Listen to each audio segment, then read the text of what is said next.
Imagine a car so bold, so radical, that it seemed to have been sculpted from the future and mistakenly left on the streets of post-war California. With no doors, continuous curves that resemble more of a work of art than an automobile, and a rear that opens up as if revealing the secret of a spacecraft. This is the Norman Timbs Special, one of the most extraordinary cars ever built, unique in its essence and legendary in its journey. In the late 1940s, the United States was experiencing a time of optimism and transformation. The streets were dominated by large, heavy sedans that still carried the pre-war aesthetic. But there were those who dared to dream differently. Among these visionaries was Norman E. Timbs, a mechanical engineer with experience in racing projects, including cars prepared for the legendary Indy 500. Timbs didn't just want to build a car, he wanted to materialize an idea, that a car could be as fluid and organic as a modern sculpture. He sought to create a vehicle that conveyed the feeling of speed even while standing still, inspired by the European streamliners, such as the Auto Union cars used in speed records before the war. These cars were symbols of the pursuit of perfect aerodynamics, and Timbs believed he could apply this same concept to a street car. The project started as a personal exercise in engineering and design, not as a market product. There were no investors, no brand behind it.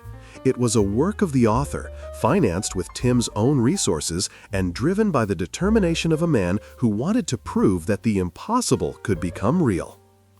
It took 3 years of work until the dream became metal. Timbs began on paper, then built clay models in reduced scale. Every curve was studied as if it were part of an airplane. From clay, he moved to a wooden buck, a structure that would serve as the base to shape the aluminum panels. And here's a key detail. The bodywork was not made in several small sheets, but in large hand-molded pieces, something extremely bold and rare for the time. The chassis also reflected this boldness. No conventional steel frame like in production cars. He used welded aerospace steel tubes, creating a light yet rigid base. It was the application of racing and aviation techniques to a handcrafted project. The result was an impressive bodywork, basically composed of 2 large sections, the fixed front and the movable rear. This rear would lift entirely via hydraulic activation, revealing the engine, tank, and spare tire. A solution worthy of concept cars from decades later, but one that Timbs was already executing in 1948. The aesthetics were even more radical. The Norman Timbs Special had no doors. To get in, one had to jump over the side. This sacrificed practicality, but reinforced the purity of the lines. And what lines! The car measured about 5.3 meters in length, with elongated proportions, but was no more than 1 meter in height. It was low, smooth, with no visible cuts. Viewed from the side, it resembled an elongated drop, a natural shape created by the wind. Timbs also didn't follow the style codes of the time. While Detroit insisted on chrome and imposing grills, he bet on simplicity. No excessive details, no sharp edges, just the essentials. This search for a clean design transformed the car into something timeless. It seemed more like a Le Mans prototype or a European race car than any American sedan. It was a rolling laboratory, a work of engineering and art at the same time. There was no concern with competing with Ford, Chevrolet, or Chrysler, nor any intention of launching a production line. The target audience was different, those passionate about innovation, the automotive press, and enthusiasts capable of recognizing the boldness behind each curve. Thus was born the Norman Timbs Special, a car that was not just a vehicle, but a manifesto. A project that showed the world that aerodynamics and creativity didn't belong only to the big factories, and that, even in the garage of a determined engineer, the future could be molded in aluminum. Behind the sculptural bodywork of the Norman Timbs Special was an engineering that also defied conventions. Timbs didn't just want to impress visually. He sought performance, innovation, and solutions that until then were the privilege of race cars. The heart of the car was a Buick straight-eight engine, a large inline 8-cylinder, taken from a Buick Roadmaster. This already robust engine was reworked with dual carburetors to deliver more power. Estimates suggest it produced around 200 horsepower, very respectable numbers for the time, especially considering the car's reduced weight. But the positioning of the engine was what really made the project revolutionary.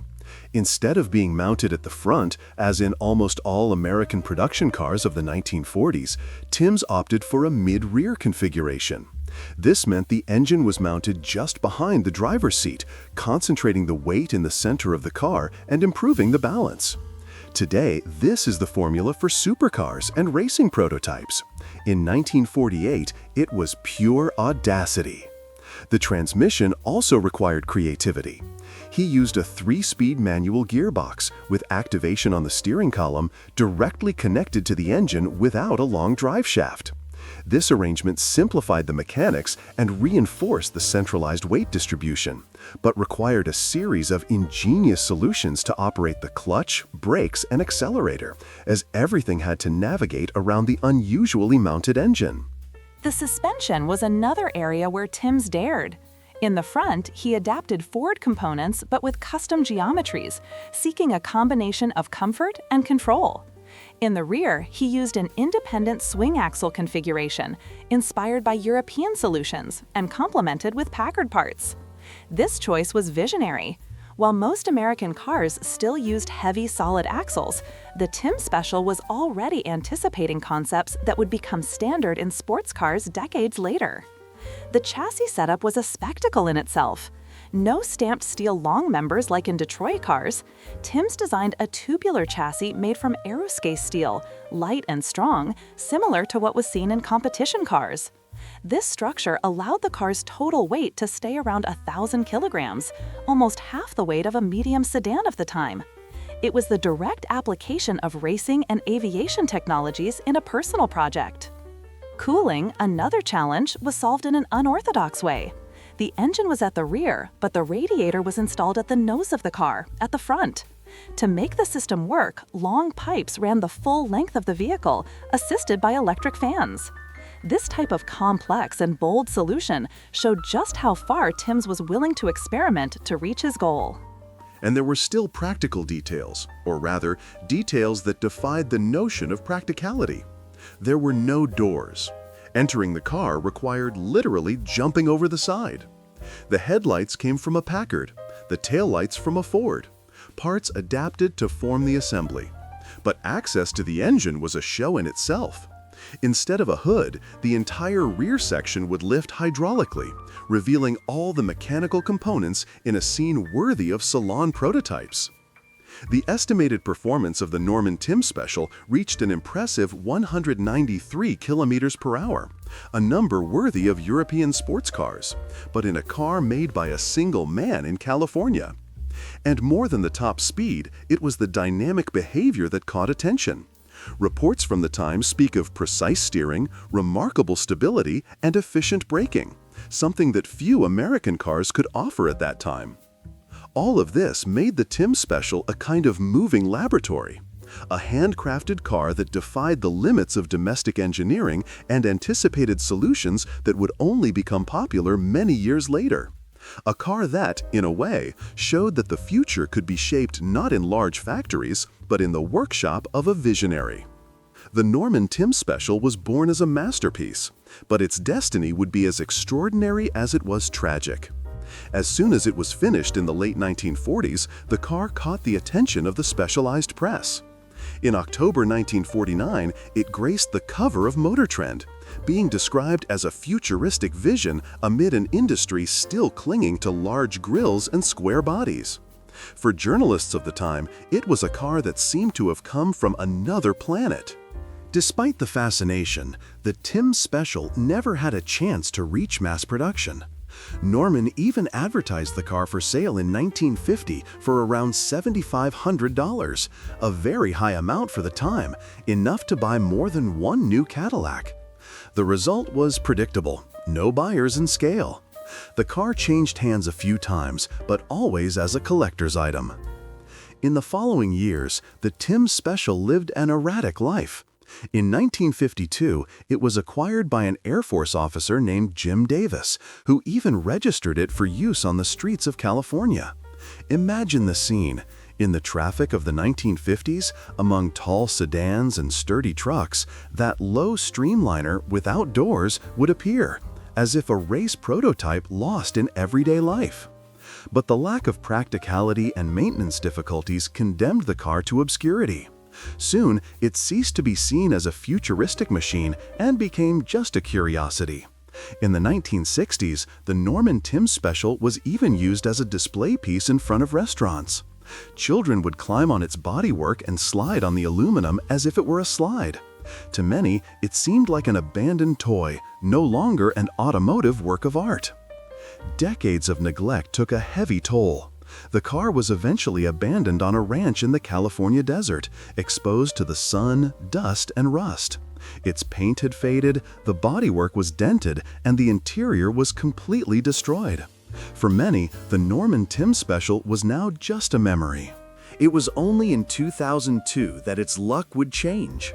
Rediscovered by enthusiasts, the car was taken to a Barrett-Jackson auction and sold to collector Gary Cerveni for just $17,000.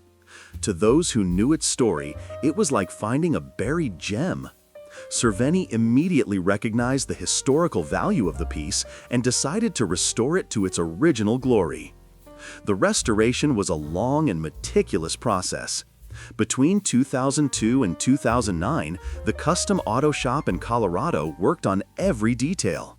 The aluminum body, dented and corroded, was handcrafted, reproducing Timbs' original curves based on old photos and records. Norman Timbs' personal scrapbook, preserved by his son, was essential. Every magazine clipping, every drawing served as a guide. The result was a Concours-level restoration that returned the car to its pure and sculptural form. In 2010, the Norman Timbs Special was reborn before the world at the Amelia Island Concours de Lange. Gleaming in its original metallic wine color with golden particles, the car was celebrated as a rediscovered masterpiece. For the first time in decades, enthusiasts could see what Timbs had dreamed: a unique Streamliner ahead of its time. But fate had one more twist in store. In 2018, California was struck by the devastating Wildfire, one of the most destructive wildfires in the state's history. Gary Cerveni's house, along with much of his rare car collection, was consumed by the flames. The Norman Timbs Special was reduced to ashes, leaving only fragments and part of the chassis. For many, it seemed like the final end of the legend. However, the story of the Timbs Special didn't end there.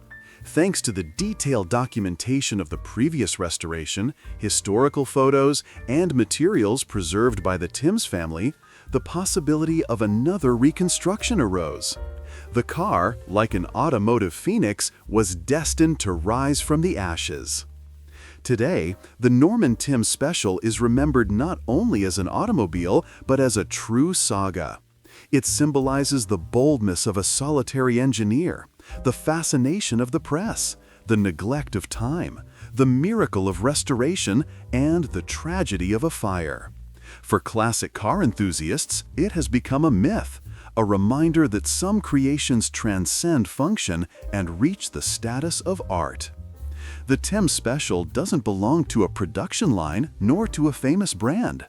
It belongs to the imagination of all those who see in the automobile not just transportation, but expression of human genius. And even marked by fire, its story continues to inspire, because true legends never disappear. They just change form. The Norman Timbs Special remains a fascinating mystery, a rare mix of genius, boldness, and unexpected destiny. And it's for stories like this that this channel exists, to reveal secrets, curiosities, and legends that marked the world of classic cars. If you're also passionate about this universe, subscribe now to the channel, activate the bell to never miss the next episode, and leave your like, because it makes all the difference for more people to discover these amazing stories. Share this video with your friends who love rare cars, and most importantly, I want to hear from you. What did you think of the Norman Timbs Special? What part of this story surprised you the most? And tell me in the comments, which car would you like to see in the next video? Your suggestion could be the next legend to be highlighted here. See you soon with another unforgettable machine.